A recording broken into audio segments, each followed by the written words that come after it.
everybody. Welcome to a brand spanking new episode of Friends Occasionally Not Disagreeing. I am Joe, um, fresh off my recent triumphant return to this podcast. And this week I am joined by only one other host.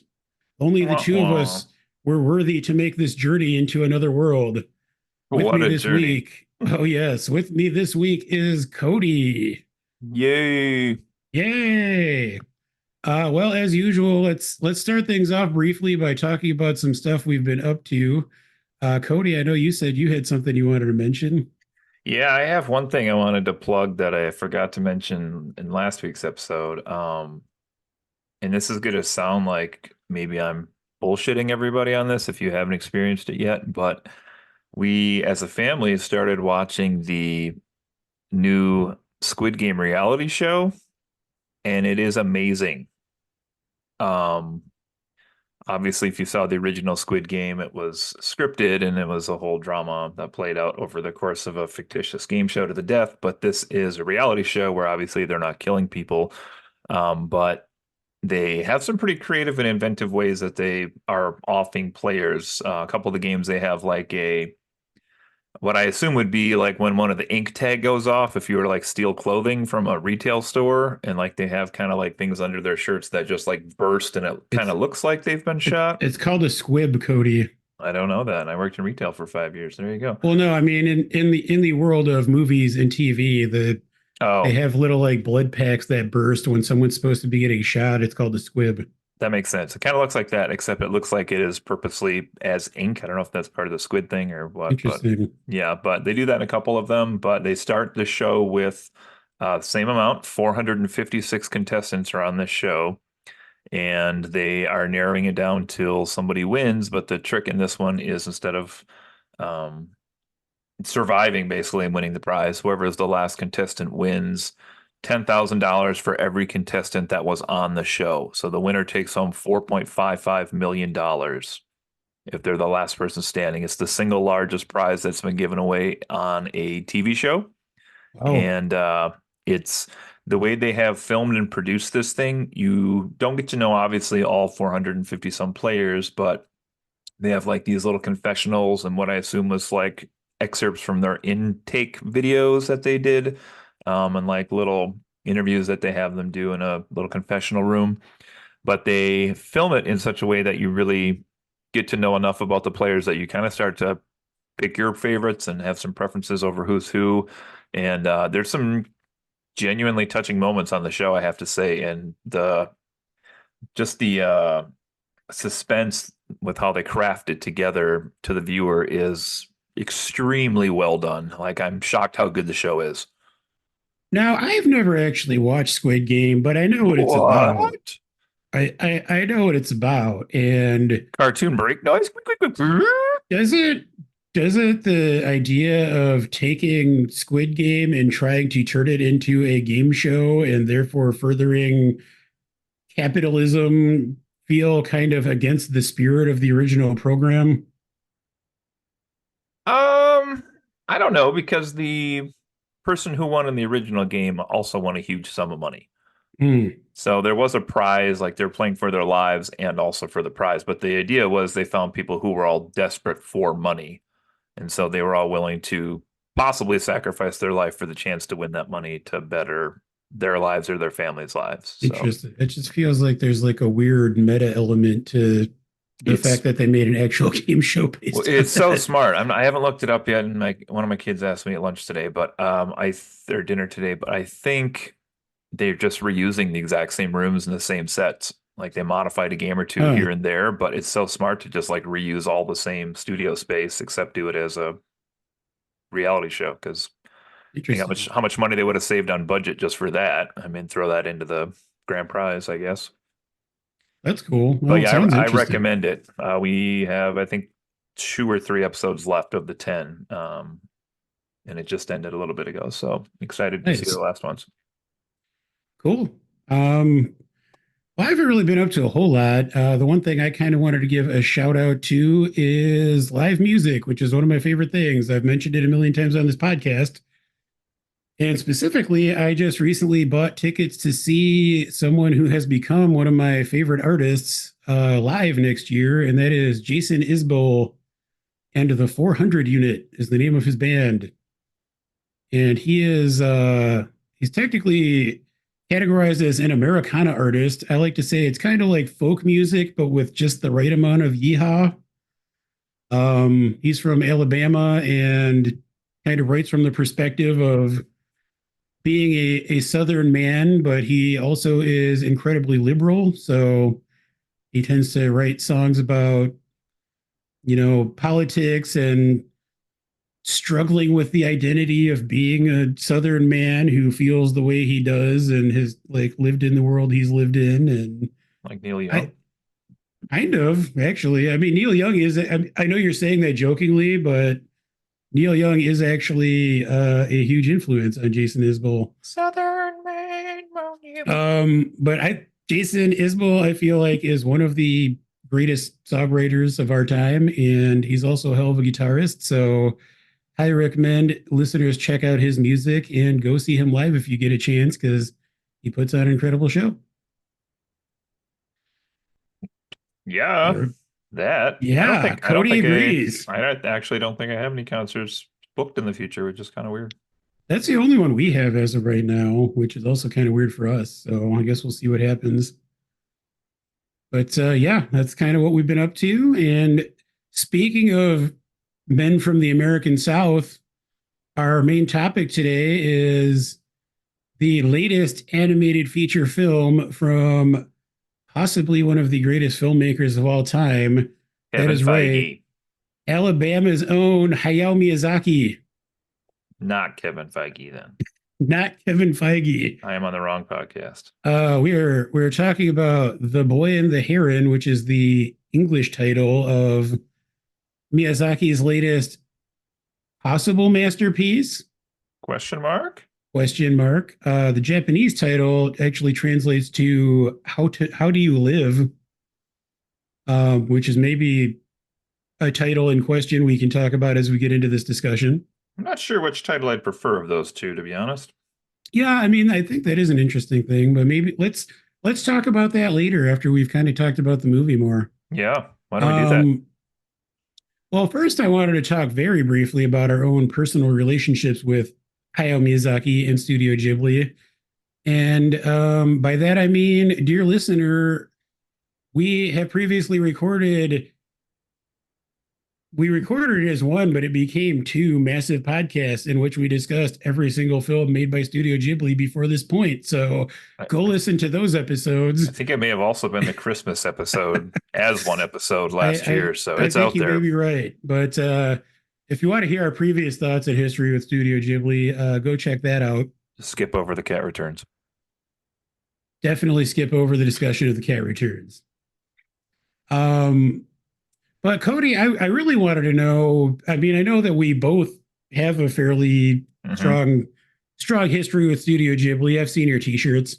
Yeah. I'm actually wearing a Totoro t-shirt right now. It's kind of hard to see. Oh, you bastard. But what, I guess, first of all, like, when do you feel like you first became aware of this film, the fact that this was in production, and what expectations did you have leading up to it? So part one of your question, I actually think maybe you might have mentioned this. Maybe I could have that wrong back when we recorded the other one a year ago, essentially, or a little over a year ago, that he might come out of retirement to do another film. And because he was semi-retired / retired at the time, right afterwards. Yeah, well, and that's something we need to note, I guess. His previous film was in 2013, a full decade ago, which was The Wind Rises. And leading up to that movie, I mean, I think he actually first said he was retiring after Princess Mononoke, and then he came back and made Spirited Away and won an Oscar. Well, but The Wind Rises was really kind of established as this is the final masterpiece from Hayao Miyazaki. that's the same tagline for marketing they use for this movie. I know, it's crazy. Except not, because he's already said that he's working on another movie. So, But The Wind Rises was heralded as his final movie. He swore up and down that he was actually retiring that time. I love that movie. I thought it very much felt like a swan song from him. But then several years later, I forget exactly when it was announced, but I think I heard that this movie took like 6 or 7 years to make. So I Hmm. think they were in production on it for a while before they announced it. But apparently he had more to say, and they announced that he was making a new film, and here we are. Here we are. So I guess to go to the more important part of that question, what were your expectations or hopes going into this movie?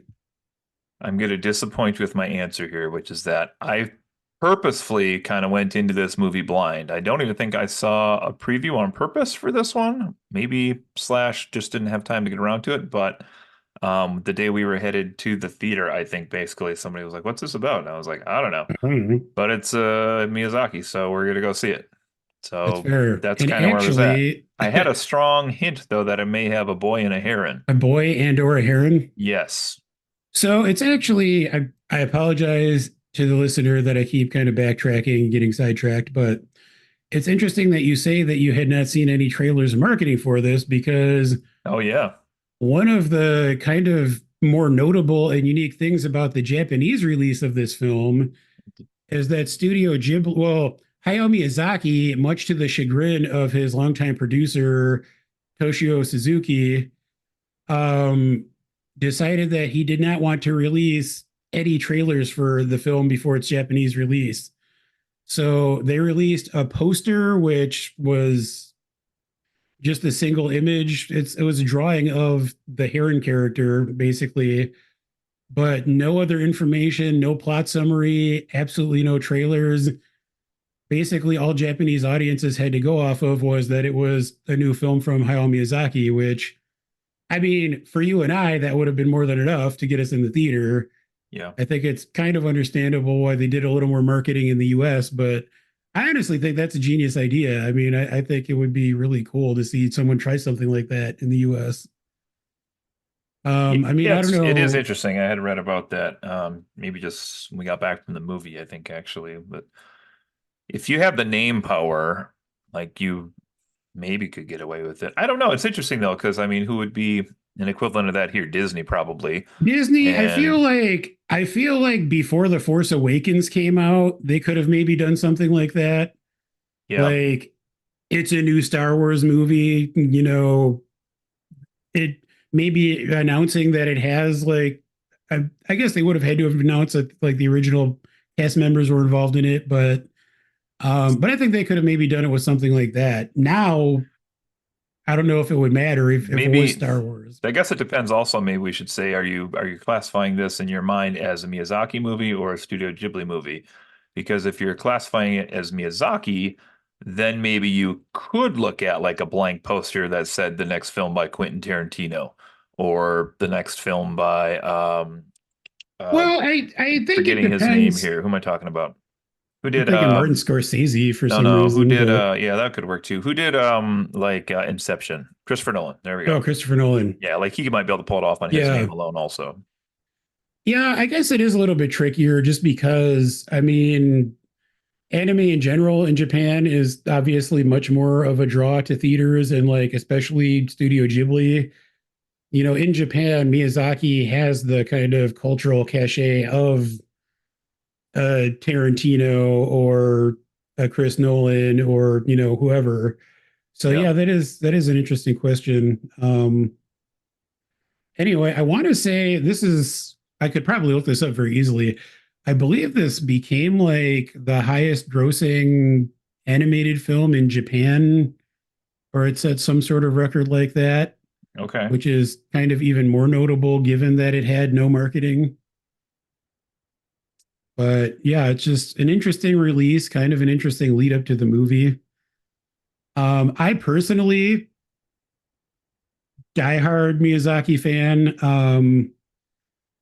I remember, I think I mentioned this in our last podcast we did, but when they first released the trailer for The Wind Rises, I was sitting in a bar and like playing on my phone and saw that the trailer had been released and ended up just like sobbing sitting at a bar just from the words the final masterpiece from Hayao Miyazaki appearing in the trailer for The Wind Rises. Like that's just how much I love this man and his work. So The bartender's like, um oh, fuck, here's another one. yeah. Oh, Joe's sad again. What else is new is probably really what it was. But I mean, I honestly, as big of a fan as I am, I really tried to temper my expectations going into this, partly because I felt like The Wind Rises was such a great swan song for him that I was just nervous that this wouldn't quite live up to that level or feel as much like something necessary that he had to say as that film did. And I mean, whether those feelings and concerns were warranted is something we'll talk about. So I guess let's just get into it. I wanted to start just very briefly with a non-spoiler section, just talking about our sort of overall reactions to the movie and general feelings about it. And I'm gonna put the onus of that on you first, Cody. Well, I think you and I watched it, I think literally within hours of each other, Yeah, yeah, different states here, but we basically kind of both messaged each other and we're like, what did we just watch? Um, and I guess I don't know how you're thinking that phrase is in your head compared to how it might be in my head, but it is a movie that tries to blend a lot of messages into one film, I think, and how successfully they do that or not, we'll get into here. But it's definitely if you're somebody who likes to take the time to try to unpeel the layers of an onion to figure out what a film is really about, and honestly, sometimes I do and sometimes I don't. But if you do like to start to peel those layers back, I feel like there are a lot of layers in this film. What they managed to say and what they're trying to say, I guess, could be part of our discussion here tonight as well. But if you're looking for nothing more than like a fantastical adventure and a visual spectacle, I think you're not going to walk away from the theater too disappointed from that perspective. I agree. All right, moving on. All right. No, I mean, I honestly do kind of entirely agree with that. I mean, I'll say as far as like a quality judgment without, giving a numerical ranking or anything, my immediate feeling leaving the theater was that it's a beautiful film just visually, like just on a pure visual and, artistic basis. I think it might be among Miyazaki's best. But as you said, there's just a lot going on in this movie. I mean, even aside from looking at, some of the themes and metaphorical, things that are being explored, like just plot wise, there's a lot going on. There are a lot of different elements being brought together.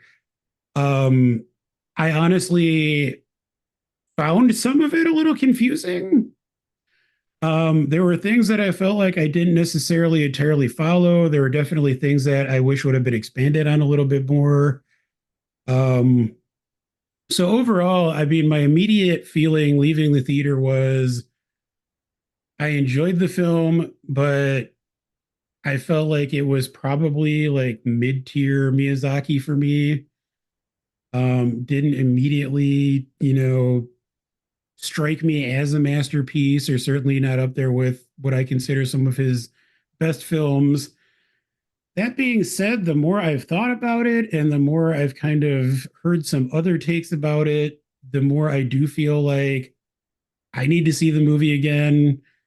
I need to kind of take time to unpeel some of those layers of the onion, as you put it. Um, try to find the donut hole in the donut's hole.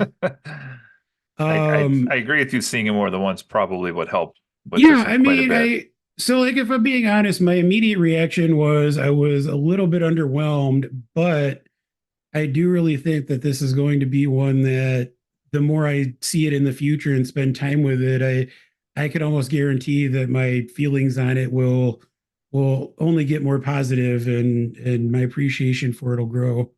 It was definitely one when I walked out of the theater, I was like, I enjoyed that, but I couldn't really enunciate to my family why I did enjoy it. And then I started to think, well, did I enjoy it? So that's kind of interesting. Yeah.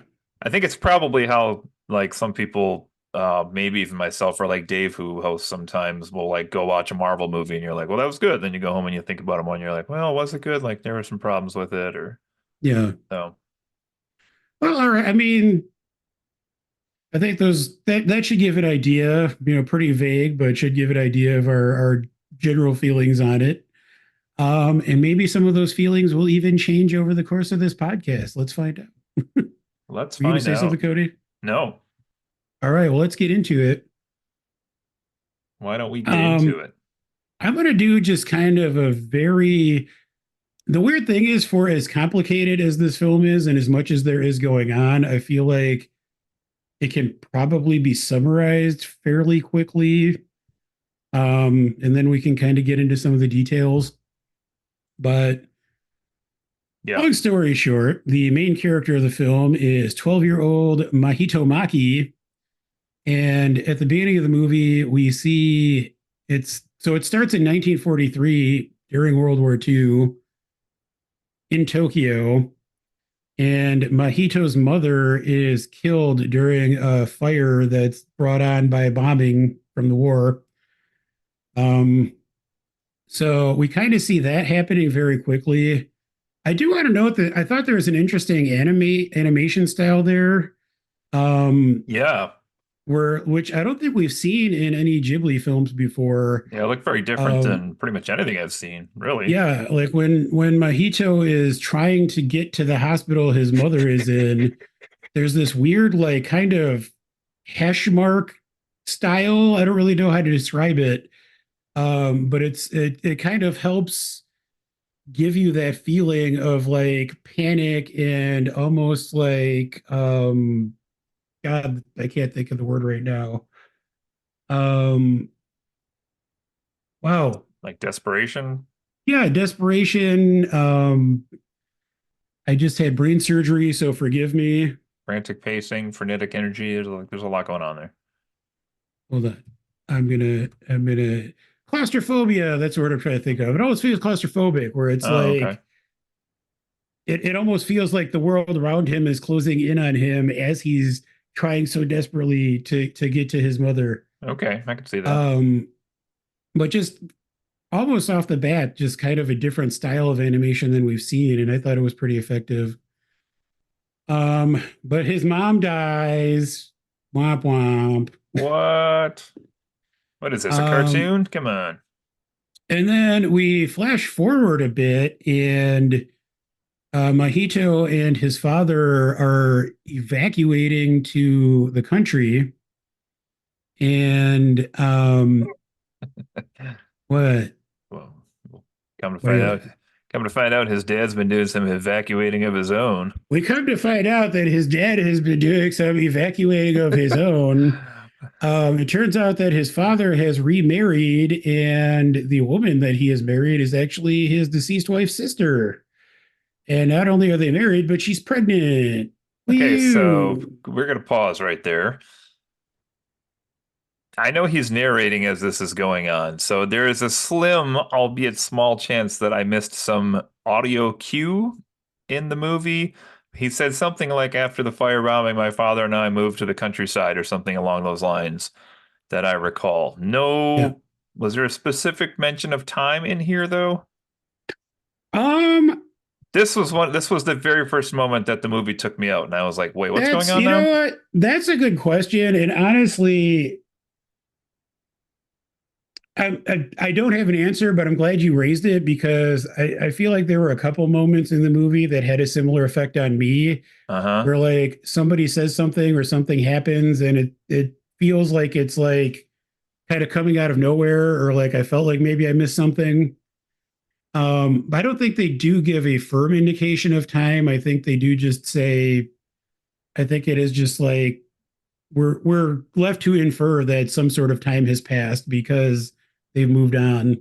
There was like the fact that he married his wife's sister, which I thought was weird in the moment, but I've come to read maybe this is more of a cultural type thing. I think I was okay more with historically, that. yeah, But it was the baby aspect that I was like, wait, when did that baby get made exactly if they just I left thought the the same city? thing. Well, and it's weird too because it feels like Mahito is meet. Well, I mean, I think they say like Mahito is meeting her for the first time. Hmm. She says she had met him when he was like a baby, Yeah. but he's meeting his father's new wife for the first time, and she's already pregnant. So it kind of raises some questions. It I didn't, mean, I don't know. Unless I missed something, didn't necessarily paint the father in very good light to start the movie, but no, and I mean, well, I mean, we could talk about that, but I don't maybe know if the that's father is confession. really painted in the best light. All right. Well, that was I mean, definitely, I don't necessarily think it means that the father was, sneaking around or anything, but it it just felt weird to me. but like could have been cleared up very easily It with could have been any cleared type up, of and cue in there it's, whatsoever. I mean, yeah, and I mean, it made me wonder, like, what was this courtship like? Was there a courtship? Where was Mahito that he didn't have any interaction with her at all during what presumably was a period of at least a number of months, if not like a year or more? I don't know.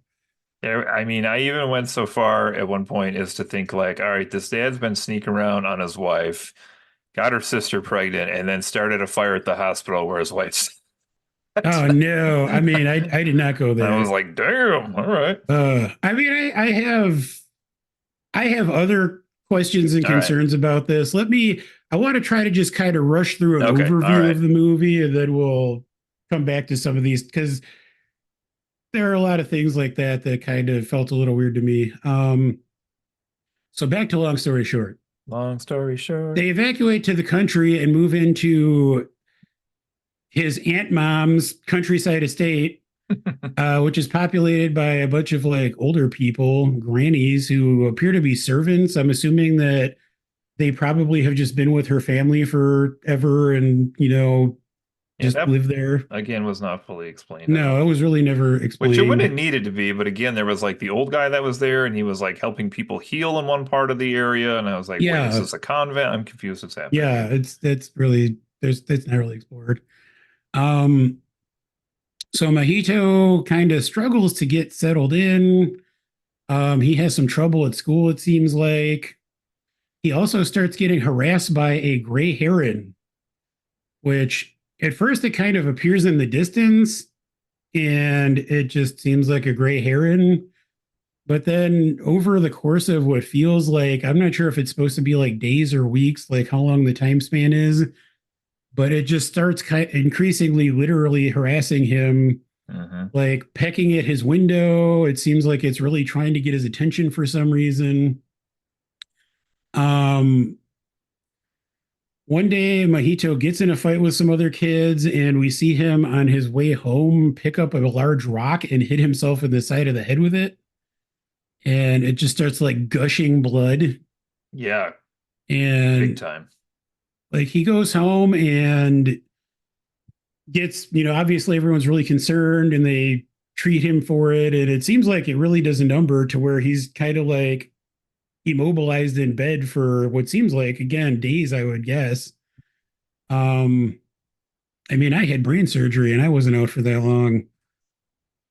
But what did you make of that? I mean, my kind of immediate take on the self injury thing was that he was trying to get out of having to go back to school. Like his father immediately is all upset. Who did this to you? Like his father assumes Hmm. that it's bullying, and Mahito tries to say no, but it feels like he's kind of saying no in a way to not completely discredit the idea. Yeah, that was my only take is he was trying to get out of school. I mean, I've seen some other stuff online which we can get into later, but it seems like that was my take. Yeah. So while he's recovering, he discovers a copy of a book called "How Do You Live," which is an actual novel that apparently was very influential on Hayao Miyazaki. Hmm. And as we mentioned previously, the Japanese title of this movie is How Do You Live? It's not an adaptation of this novel, but it's just something that was influential on Miyazaki. So he felt inspired to call the movie that and have it be part of the movie.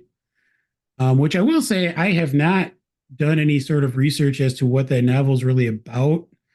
I I haven't either. I think it is kind of just an exploration of like a coming of age, finding your way in the world thing, which makes sense. Um, but he happens to look up and sees, I should say his aunt's name is Natsuko, and he sees her kind of wandering into the forest. And then later, all hell breaks loose, and everyone is trying to find Natsuko because she's disappeared and she's super pregnant and has not been feeling well. She's had morning sickness because of her pregnancy. Um, so the fact that she just disappeared is obviously concerning. Mahito volunteers to help look for her and tells everyone that he saw her go into the forest, but it seems like they're reluctant to believe her. I think we have already found out at this point, but I'm just going to throw it in here that there's a tower in the forest that Oh yeah. was supposedly built by Mahito's great granduncle. Um, and he was an architect and supposedly built this tower and then just disappeared. And the heron, the gray heron that's been taunting him, we've seen kind of go into this tower, and Mahito actually tries to follow it in there and is unable to get any further before he's called back. Yeah. But once Natsuko disappears, he has a pretty strong suspicion that she's in the tower, and um, the heron, I think, also at this point appears and like starts talking to him and telling him that his mother's in the tower. Yep. And so Natsuko and one of the grannies end up following going going into the forest, where they get to the tower and they hear the heron's voice again taunting them. I think it says like your presence is welcome or something like that. It's obviously trying to lure him in there. The granny keeps telling him that it's a trap, and he knows it's a trap, but he has to go try to find out what's going on. Um, so they go into the tower where they're confronted by the heron, and he shows them what appears to be, um, I forget if it's Natsuko or if it's supposed to be his mother. I think it's his mom. Um, yeah, Um, it's his mother Hisako. yeah. So he sees what's supposed to be his mother, and he's kind of hesitant to believe it's her, but he still goes to it, and it turns out that it's just made out of water. It's an illusion that the heron had made.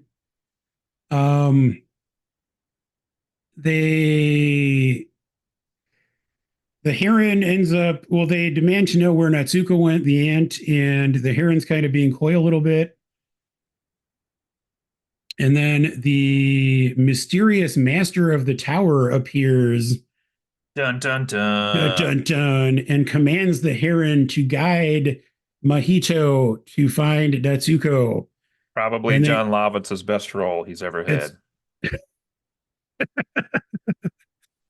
oh boy. Anyway, so they end up getting kind of sucked through the floor, and it kind of turns into like watery business, and they fall into this alternate world.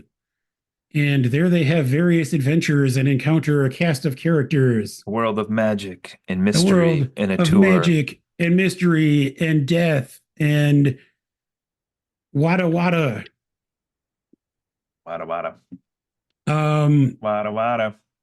so in this other world, Mahito at first is kind of attacked in various ways, but gets rescued by Kiriko, or who we learn is Kiriko, who's this kind of like seafaring pirate woman. And she takes him in and like feeds him and gives him a place to sleep for the night. And then he sets out the next day with the gray heron who shows back up, and they go out to seek Natsuko. Um, I should mention that that night they actually witness the Wada Wada, which are these little white blob things. Wada wada. And Kiriko tells us that they float up into the sky to be born again in our world or Mahito's world. And the Wada Wada, while they're flying up, get attacked by a group of pelicans because birds are just evil in this world. And the pelicans are actually attacked by Lady Hime, who has the power to control fire. And she starts burning the crap out of the pelicans, also burning the Wada Wada, which is interesting, until Mahito yells at her to stop, at which she does. But then she disappears, and they go to bed, wake up the next day, set out on their adventure, et cetera, et cetera.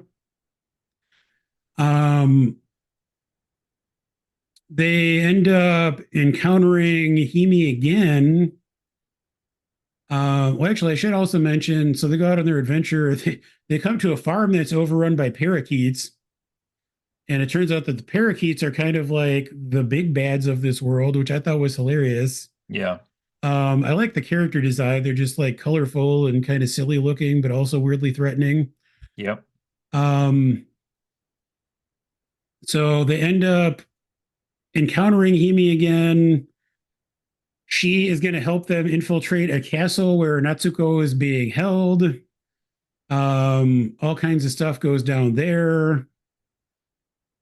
We learn at some point that the tower was actually not a tower, but it was like a meteorite that fell from the sky that the granduncle built a tower around, which I thought was weird. Yep.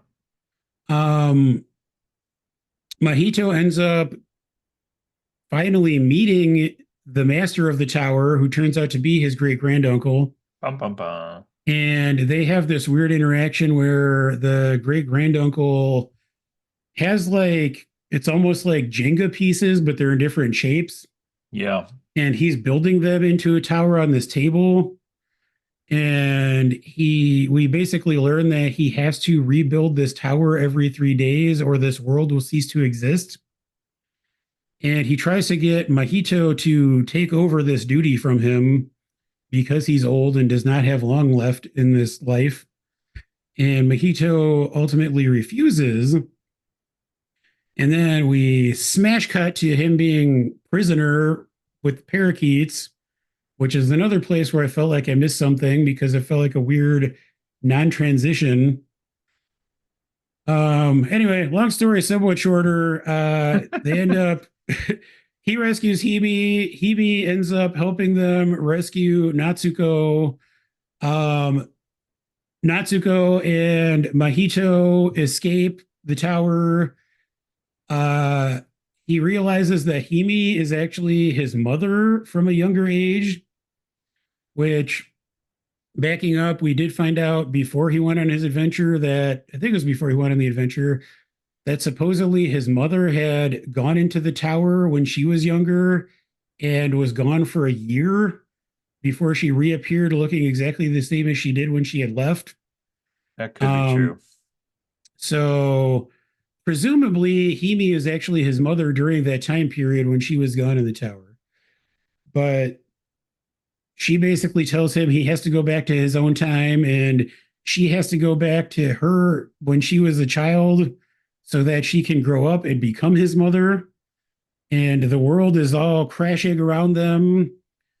And Mahito and Natsuko end up escaping, as do a bunch of the parakeets and other birds who just turn into regular birds when they leave the tower and come to our world.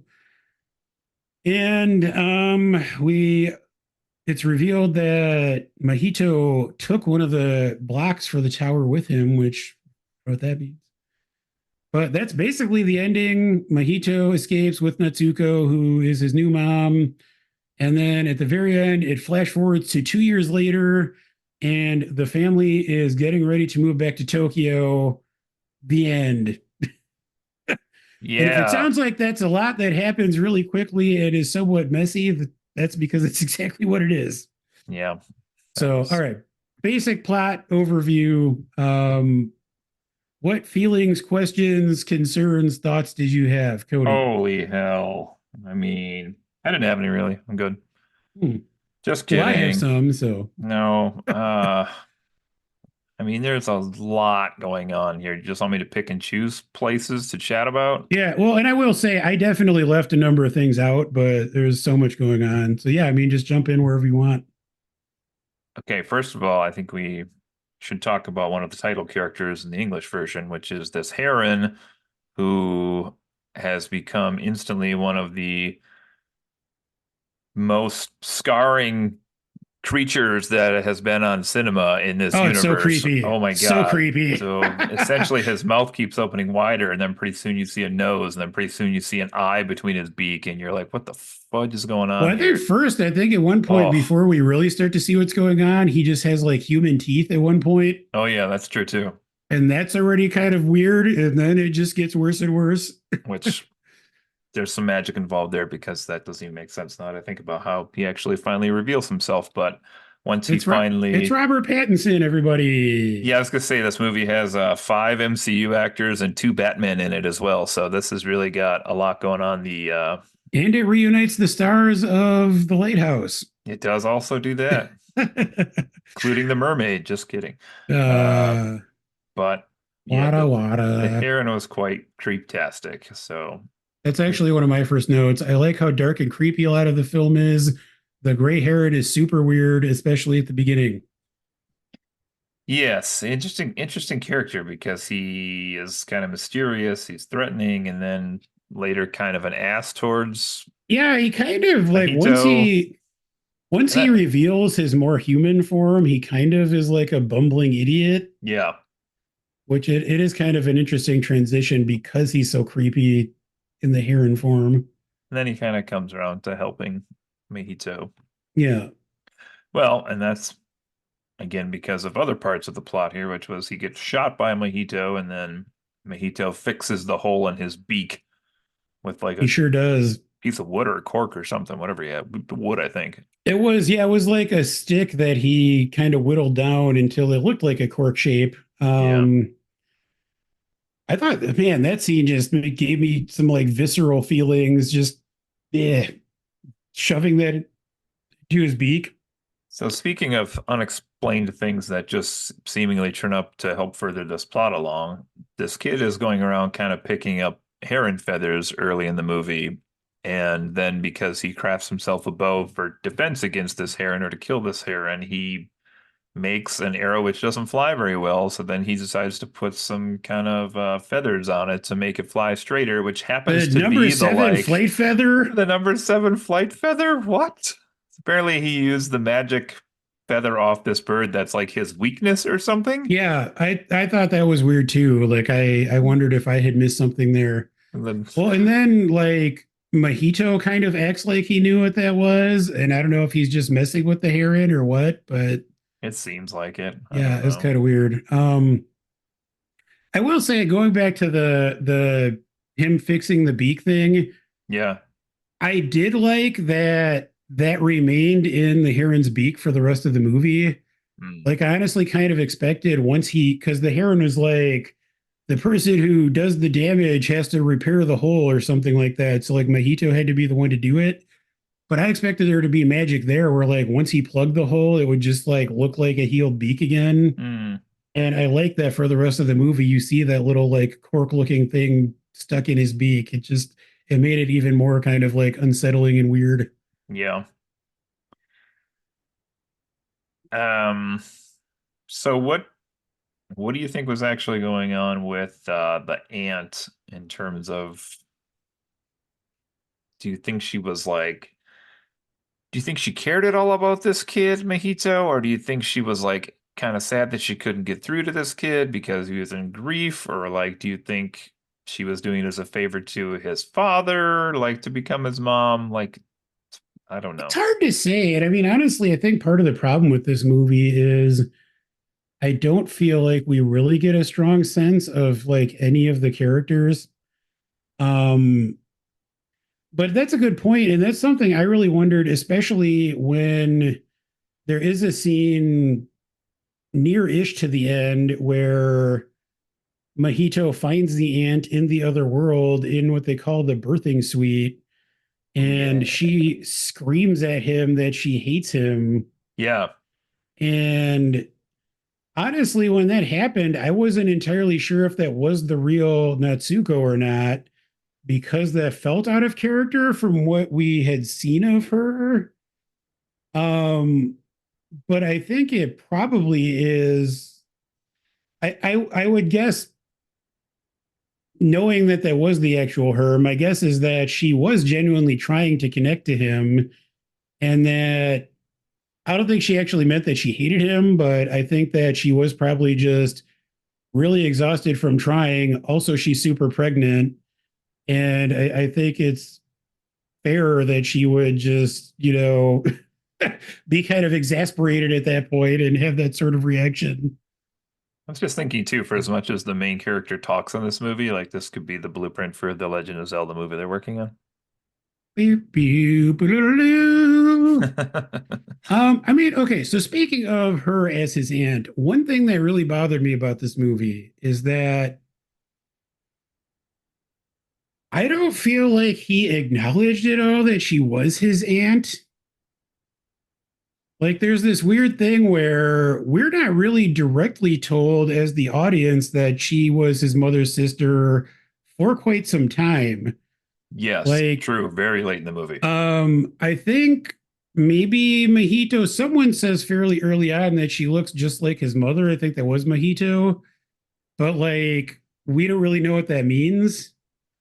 Yeah. And, you know, it just, the dynamic there felt really weird to me, because you would think, given that they're already related, that there would be some familiarity or at least some acknowledgement of that fact.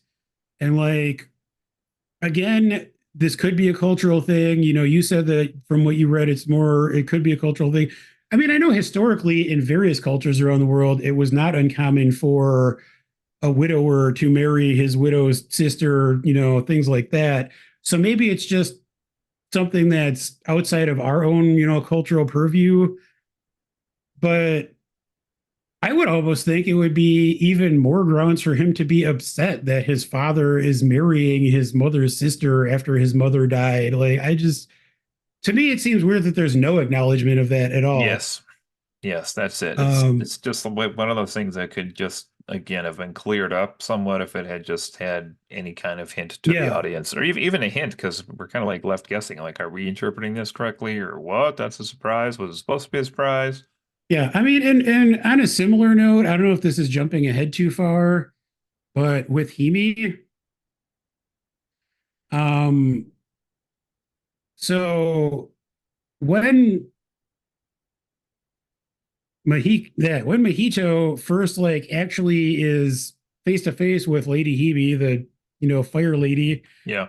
Um, actually, no, take it back. It's not when they're first face to face. She takes him to her home, and he tells her he's trying to find Natsuko, and she says, "You mean my sister?" Yeah. And what did you make of that moment? Was that when we got confirmation? Well, so Was that here's the actually the thing. confirmation? Here's the thing. Confirmation of what is the question? Oh, that's fair. Um, well, let me go back a step, Yes. because I was going to assume, um, and I wouldn't call it ignorance because the way the characters are presented. I assumed as soon as he was in this other world and he met, is it Kariko? I thought that was his mom as soon as he met her. And I was like, oh, he met his mom in this other world right away. Like, this is going to be I nuts. honestly had a similar thought. Well, because she immediately seemed protective of him. Yes. And yeah, I had a similar thought that that was, whether either of them knew it or not, I thought that that was going to turn out to be his mom.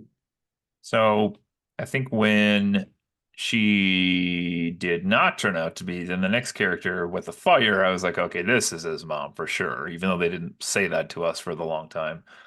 Um, so I guess that line that you're using here is, I guess it is both confirmation that it is his mom and also that that's her sister as well.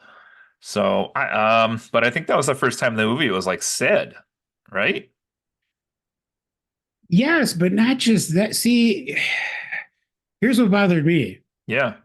So Natsuko is his aunt mom She and prefers mom aunt, but go on. mom aunt.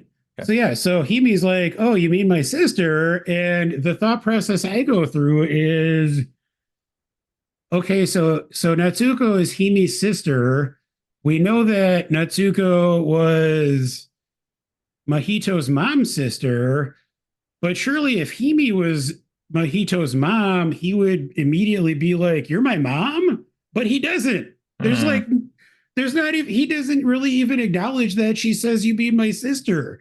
Like, he doesn't even say, like, "Oh, she's your sister. Who are you?" Like, there is nothing at all. Like, Maybe that time at the hospital was really weathering on her, and that was all Mojito remembers of I his mean, mom. maybe, like, I Is just, the day he put a corn cob on her windowsill, and uh, it that's just a felt great really point. weird to me because I don't No, think, you're right, because that character of Himi is like disassociated with what's happening in the movie, yeah, it seems like like. So you're she's right. kind of like a separate, like separate from everything that's going on. I don't think it's actually acknowledged that she's his mom until like almost the very end, like when they're in the hallway and everything's collapsing.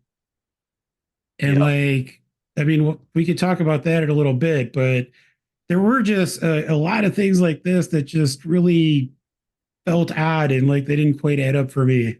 Yeah.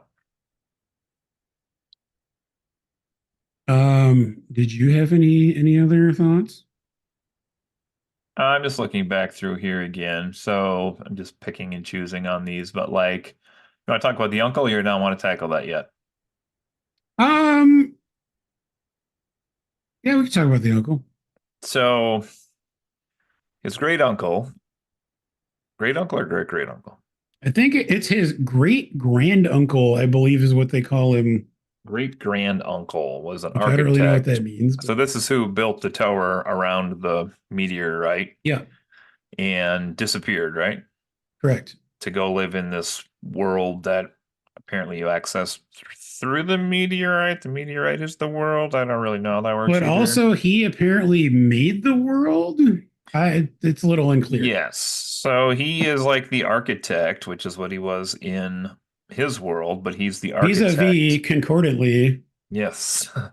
In this other world where he has these like bizarro building blocks, which are there is a literal board game that used to have these, and I can't think what it's called. yeah. But anyway, you just came up with those shapes and you had to like do that type of crap. I never played it, but I've seen pictures of it many times. But I didn't really understand. So somehow he's building these like what do you say, they're 13 blocks or something? I think so, yeah. And however you stack them, did that matter, or did it just matter that they were stage stacked? We don't really know. We It's don't not really really know. explained, like so many And things in this movie. indeed, somehow he's able to craft a world and the image that he wants from this. And then Mahito looks at them and like is basically like these are made from tombstones, or like these have a malevolence about them, or like something crazy evil energy. Yeah, he says there's a malice about Malice, that's them. the word he uses. So we're regardless of what these do, were these chosen for that purpose by his great granduncle, or was this Who knows? who knows these things? Um, but if he created this world that has like the birds that are evil and all these other things, like the insinuation here is that the world has these elements of evil in it because the stones, I guess, he used are somewhat evil, or maybe it's a reflection of I the uncle. I don't know. so I think what they were going for is I think it was by the end of it, my takeaway was that he was trying to make like a paradise, like a perfect world with peace and whatever, but he himself was flawed. And because of his own internal like malice, avarice, whatever, the world that he had created became corrupted. At least I think that's what they were going for. And so he And like so Go he ahead. like puts all this pressure on Mahito to be like, I need you to take my place and you can be the next architect of this world and craft it in the image that you see fit and all of these things. Yeah. Well, it seems like he's trying to say that like Mojito is innocent and can make the, perfect peaceful world. But I think Why is maybe he the making a world though? Like he I came mean, from a well, world?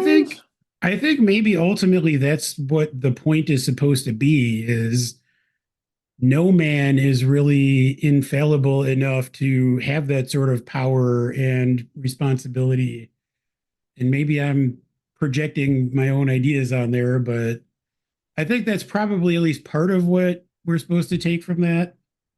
It just seems odd, like with the family line payoff, is that like Mojito is basically like no. And then and I didn't fully get this, I guess, myself, but kind of what I've read on some sites speculating is that he basically has kidnapped Natsuko so that her baby will be the new architect of this world.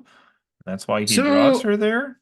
I'm glad you brought that up. That was one of my biggest questions is Why was she there? Mahito, yeah, Mahito sees Natsuko walking into the woods. From what we can see, at least, it looks like she's doing it of her own accord, like she's just walking into the woods. Yeah, I thought she had like a hidden So secret or something yeah, when they when but they we show don't that. know. Like Right. it's never revealed. Like I don't know. I don't know. I don't know. I wish there would have been some indication of why she ended up going there. Yeah. I mean, it is tied to her family's bloodline, so maybe it like calls her or something. But again, we it's just not really established. Yeah. Um, So I'm trying to do family tree math here. So if it's his great grand uncle, that would be his grandpa's brother. Is that correct? or his His great great grandpa's grandpa's brother. brother, I think. But Yeah, this would be his mom's grandpa's brother, which would be yeah, his aunt's grandpa's brother as well. Okay. I was just trying to see if there'd be like marriage bloodline type things in there of like yeah. why, because she seemed called there and he seemed to want to go there Well, I mean, voluntarily. But who knows, I maybe she guess. was. Well, I mean, he was really lured there by the Heron claiming that his mother was still alive there.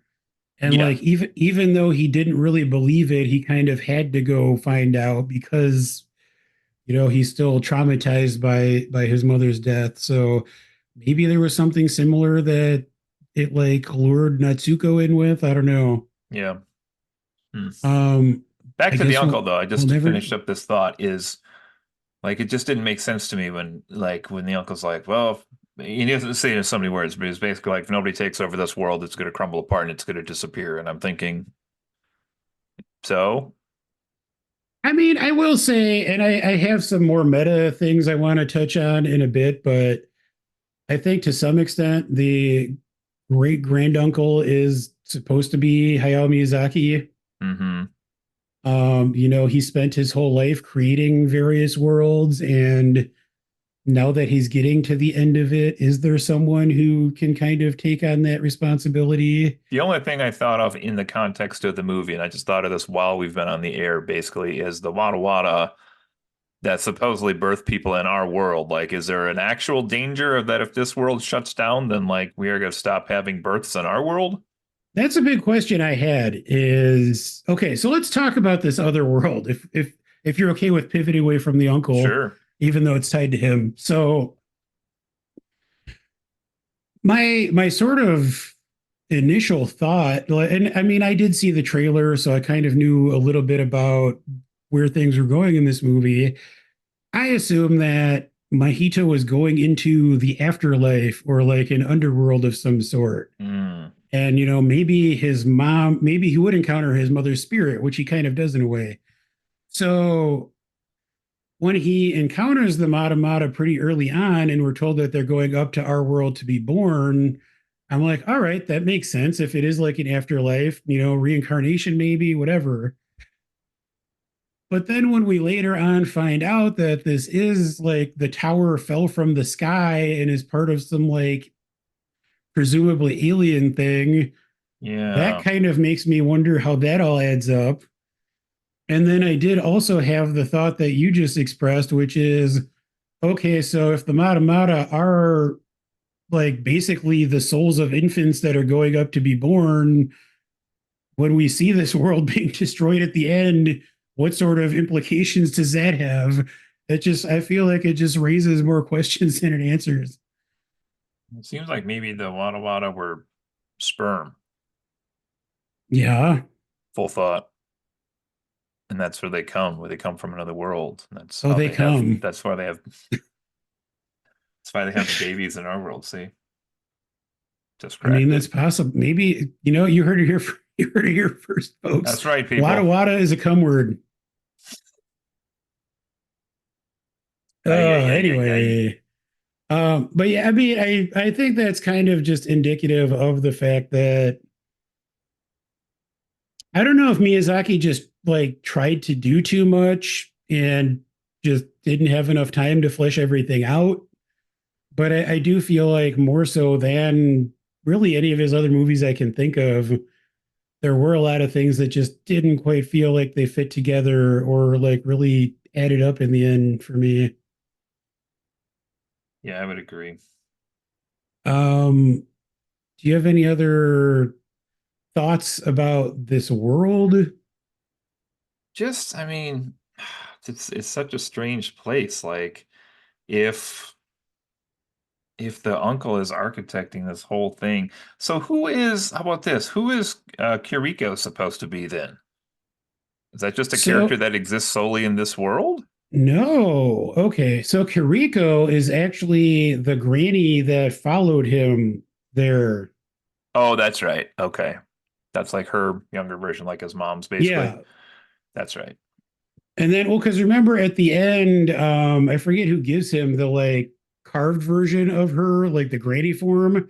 Yeah. And then once they escape at the end, she like emerges out of his pocket as Yeah, like the that's right. granny again. That's right. And then when he pulls his Um, mom through, she bursts into flames. ah, Oh, that didn't happen. I made that no. part up. I made that part up. Also, Kiriko is Florence Pugh, which I didn't know until a few like right before we started recording. This is not going to say much for Florence Pugh, but I actually thought it was Michelle Rodriguez watching the movie. So, That's hilarious. Well, I mean, honestly, speaking of that kind of thing, so I knew that Willem Dafoe did a voice in this movie. I did not really realize that Robert Pattinson did a voice. And for a significant portion of the movie, I thought Willem Dafoe was the voice of the Heron, I didn't. especially before he like when he was kind of taunting him in the beginning before he took the more human form. It and was like there was like just like a really creepy quality to his voice, and Willem Dafoe's pretty Yeah. creepy. That Yeah. just made sense in my head. So honestly, I thought Robert Pattinson did a pretty good job I didn't of know that was him either yeah, watching it. like I knew he did a voice, but I didn't know who he was. So, yeah, I and mean pretty good performances all around, I will say, for the English cast. then we found out that the great granduncle is Howl. So this is all in a moving castle, and that's that. I mean actually his dad is how. Oh, that's his dad? Yeah, Oh, his dad. granduncle. Oh, Mark Yeah, Hamill's the granduncle. granduncle is You're Mark right. Hamill. You're right. I thought it was the Joker, my bad. Uh So it was Joker, not one of the two Batmen in the movie. I gotcha. Okay. I did think it was kind of weird that his dad was Christian Bale because he's doing like almost this weird like, oh Oh, that is hey, weird. oh hey, Majito, my boy, oh hey. It's Nobody my touches my impression of kid. his father. No, that's pretty accurate. All right. So one last plot thing or lack thereof that I wanted to bring up. What did you think of like the very end of the movie, like the way the movie ends? Recap me exactly what you're referring to. Okay, so after they escape from the tower, Yes. it cuts to 2 years later, Hmm. and I think maybe we get a voiceover saying like 2 years later we move back to Tokyo or something, and we see Mahito in his bedroom like gathering some things, Yeah. and then he like goes out and sees like his his new mom and dad and I think a new little Oh brother yeah. Hmm. by the doorway waiting for him, and like that's it. It just ends. That's Like the end of the movie. yeah, It's kind of weird. Like in many ways, this has somewhat of the same frame story as Spirited Away, but Well, I mean, if we're being honest, a lot of his movies have a similar kind of like Alice in Wonderland that one makes structure more to them. sense. What? Well, I mean, that's true, but Um, yeah, I don't know. I guess it's abrupt. I don't know. Did you have a specific comment on that? no, I just thought it was really abrupt too. I mean, Yeah, I so that I mean, it is. I guess it is kind of similar to Spirited Away because at the end of Spirited Away, they just kind of like get hop in in the the car and car and leave. go. Yeah. But in Spirited Away, there's at least kind of a there's a denouement where Chihiro is reunited with her parents and is like so grateful that they're not pigs anymore and kind of like appreciates she like learns to appreciate them. Well, and Um in this one, Mahito was excited that his dad was having sex with his mom's sister yeah, this whole but time. I think that's what's missing from this one is Mahito being excited that his dad was having sex with his aunt the whole time. No, I think what's missing is the kind of denouement because Mahito and Natsuko escape from the tower, and then 2 years later they're leaving to go back to Tokyo. But there is really no moment after they escape from the tower or in that flash forward where we see them like really embracing each other as mother and son. Like, I feel like all I really needed was a minute or something in that flash forward where Mahito is playing with his new brother or like somehow interacting Or like with this. acknowledges his aunt at all after all Yeah, that. like, I mean, somehow interacting with like this new family unit that he's now part of in a way that shows that he's kind of moved on and like embraced this family. I just don't feel like that's there. Well, okay, so again, I don't think they used years in the movie, but I was just putting together that, right? Like 2 years after that's when he moves back. So that would be the end of the war, Yeah. So after precisely. the war, they're So moving back then to Tokyo. he had to have gotten the aunt pregnant during that time. He had to have, because that's how the timeline lines up then. That dad was two-timing. I don't know. But we Anyway, could I get just back thought it to was. the But and I autobiographical mean, again, about that. as far as abrupt stuff though, going back to the final moment with Himi, where everything is falling apart when they're in the hallway, I feel like I also needed something there where they really acknowledge that Hebe is his mom and that there's an emotional weight to the fact that she's deciding to go back to an earlier point in his life, knowing that she's going to die. And like, he doesn't even like try to stop her. Like, he doesn't have, I don't feel like he really has any emotional response at all to the fact that he's standing there with his mother, like from a younger point in her life. Yeah. Like there's really no moment where he's like, "Mom, come with me," or like it seems like he tries. Like I think he maybe tries to get Hebe to come over with him, but it doesn't seem like it's like as a son acknowledging that that's his mother.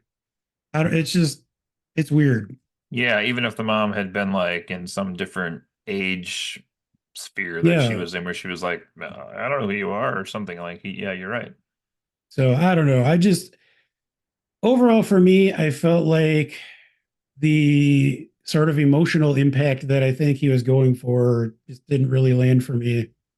Well, I think I can also say that this was an extremely shitty movie. By that I mean, what did you think of all the bird poop? I So thought it was much bird poop. hilarious. Oh, I thought it was So much bird hilarious. poop. Well, so I liked how like it kind of started somewhat subtly. Like Yes. we see it like kind of on the outside of his window.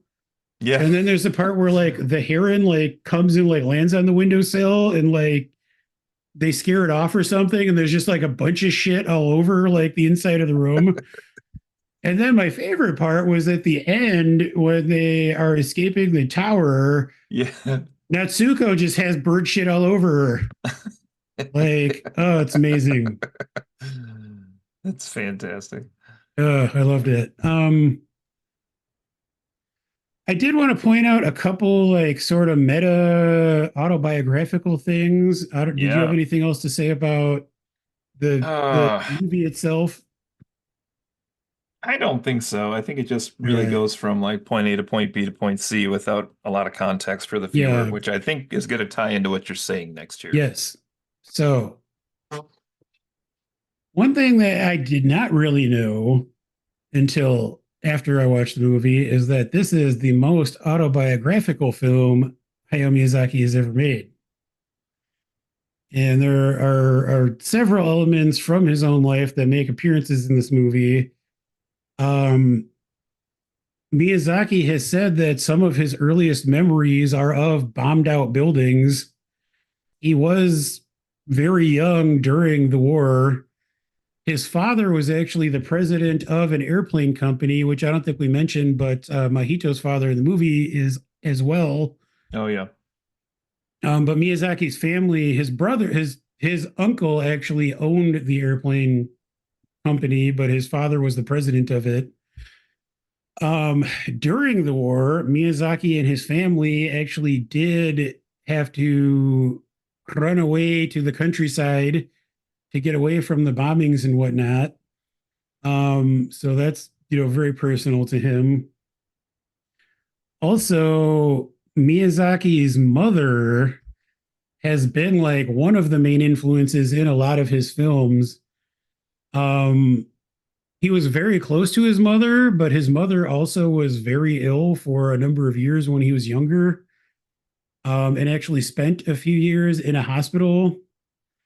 So I actually always thought that his mother died when he was young, but his mother actually lived to be 72. Okay. But I think because she was sickly, like during some of his formative years and Well, like she spent gave time birth in a at hospital, 63, so uh, but I think that kind of always stuck with him. And he was really close to her. So even though she lived to be 72, he still, I think, is trying to reckon with the loss of her. So that is very much infused into this movie. And I mean, we also see that in, for instance, My Neighbor Totoro with the mother who's in the hospital trying to recover. Um, and she's kind of woven throughout, I would say, probably most of his movies. So there are just a lot of elements that are super personal to Miyazaki. And again, I think there's also I think he also does kind of see himself as the granduncle figure, having built all these worlds and kind of trying to reckon with what it means now that it's kind of coming to an end. Um, and I think those ideas are things that I'm going to keep in mind when I revisit this in the future. yeah.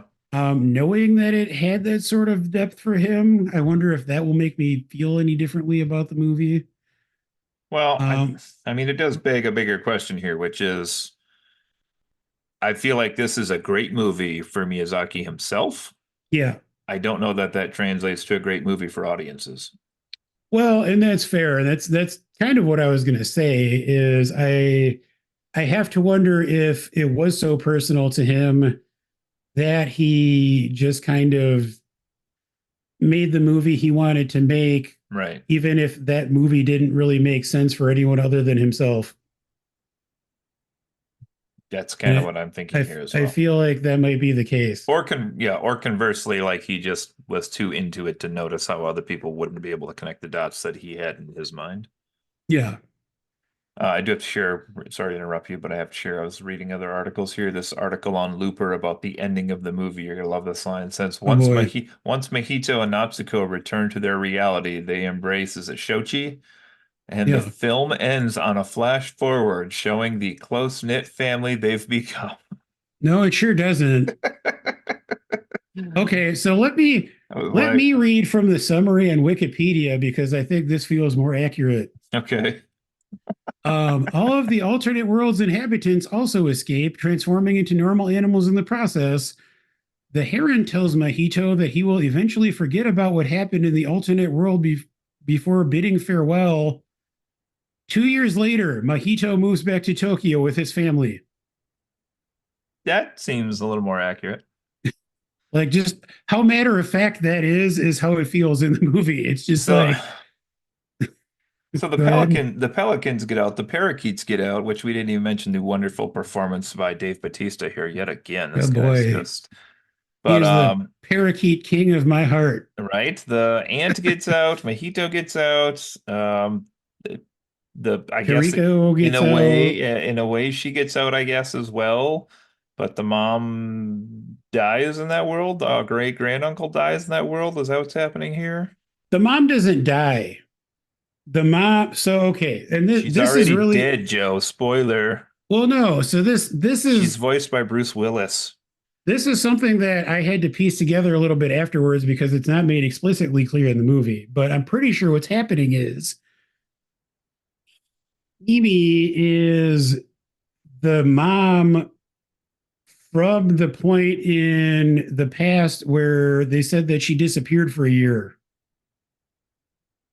And so as everything is crumbling, Mahito goes back because those doors are like they say they're all different worlds, but I think they're also all different times.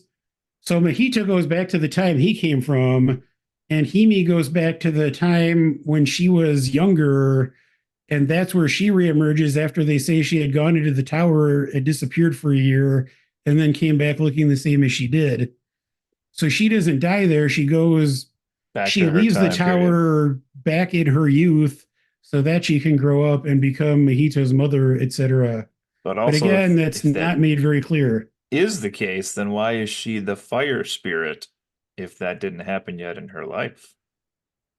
I mean, why is Is that Kiriko how a the pirate uncle saw lady? her this whole time? Maybe. So the uncle condemned her to die in that fire?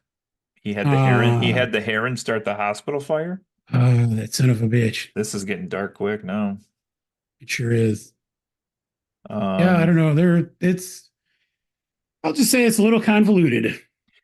yeah, this whole article is weird on Looper. It says this new view of the world he has, Mahito is in a damaged state at the start of the film, but goes through some real growth that allows him to start a new chapter in Does life. he? That's what Does I he feel like though? they wanted him to do. Well, But I'll say it. Like I've read a few different reviews, and I definitely feel like a lot of people are giving this movie a pass because it's Hayao Miyazaki and because he's like 83 or whatever, and it's that his first seems to movie be in the 10 best years. review of the movie right there.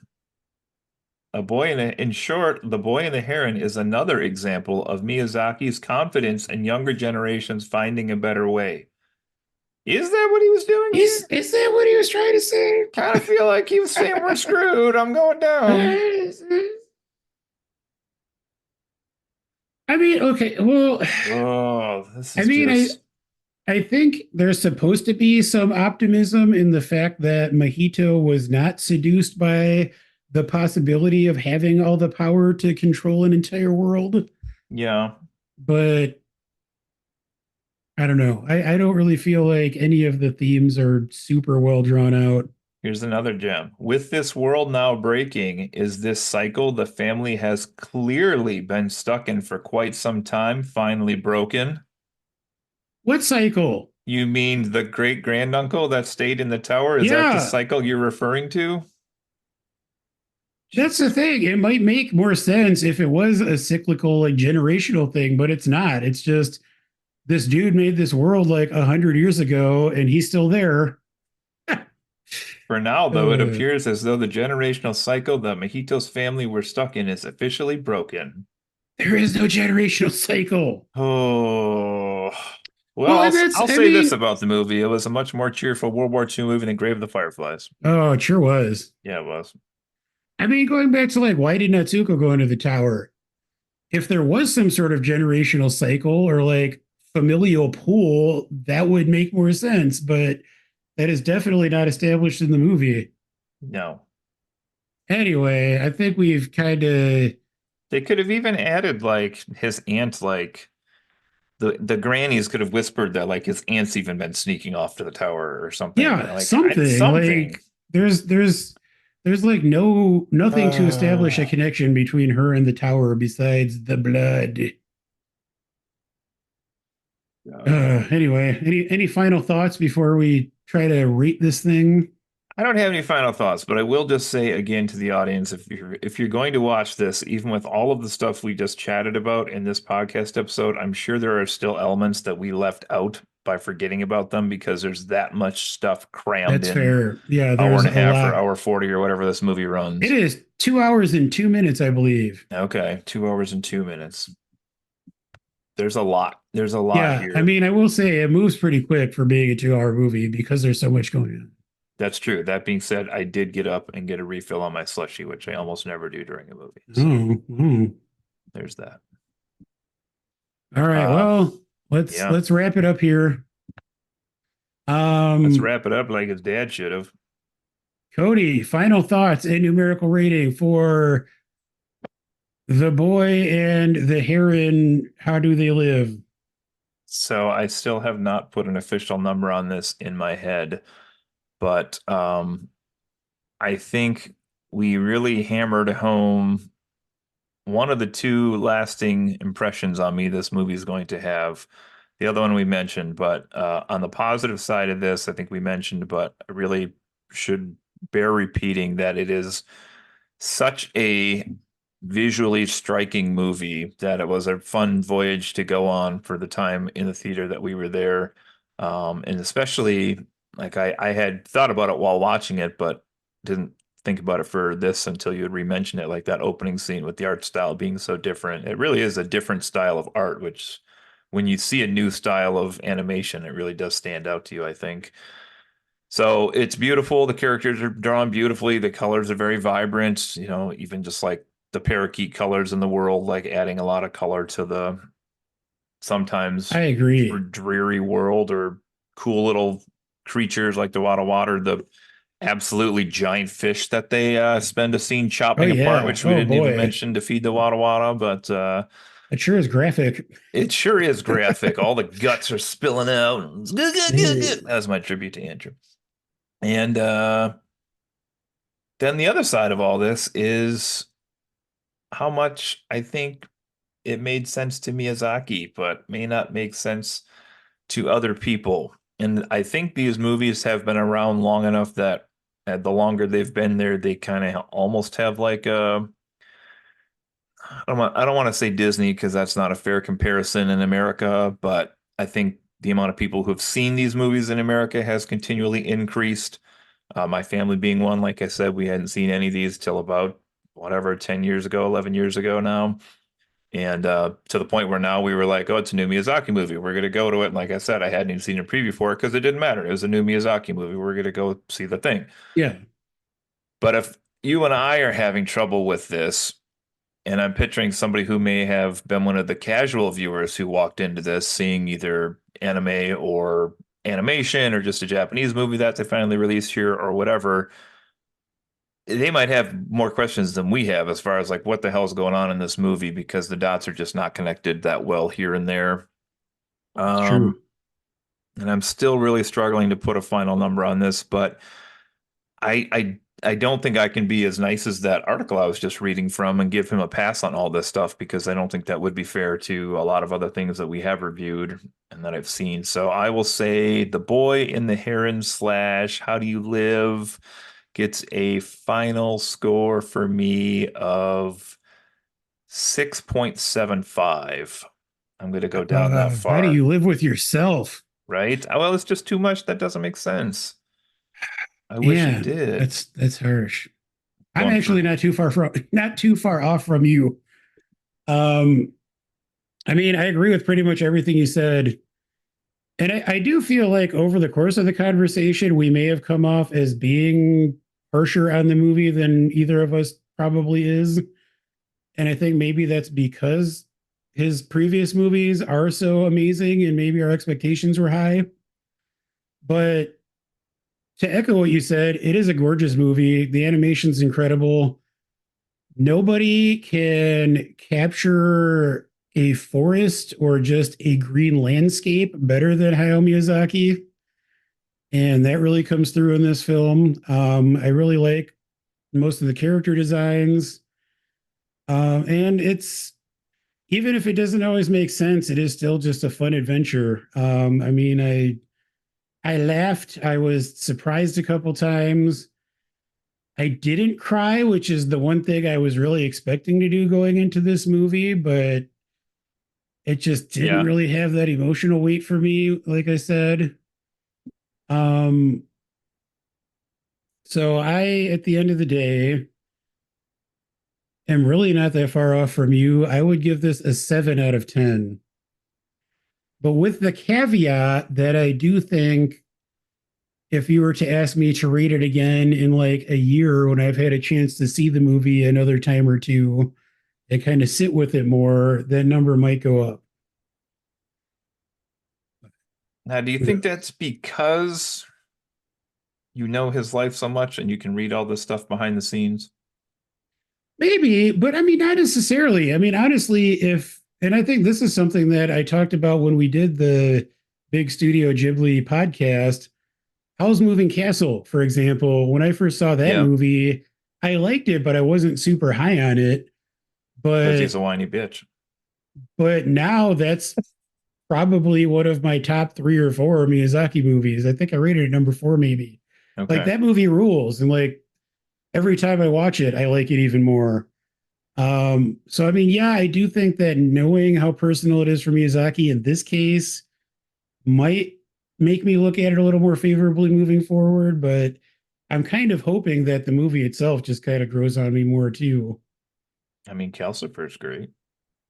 Calcifer is great. The Jumping Okay, so Scarecrow's okay. backing up, even though we've already rated, I Yeah. will say, going back to the Wada Wada, they're cute, but I don't need that to be in every Miyazaki movie. Like the Kadoma, Yeah. the Soot Sprites. I don't need like an army of cute little creatures just to make me go, ah, Yeah.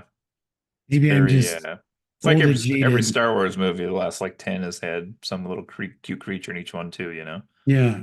Also, I think it's Kodama. I say Kodama. You know what I mean. Yeah. I know what you mean. Anyway, there we are. I mean, average it out to what, 6.85 or so out of 10. I was gonna say it's just about one star per granny. There you go. So, I mean, at the end of the day, that's still a pretty good score. Cody Fleming, I have one question for you. oh yeah? If you stumbled into a mysterious tower and created a world of your own vision,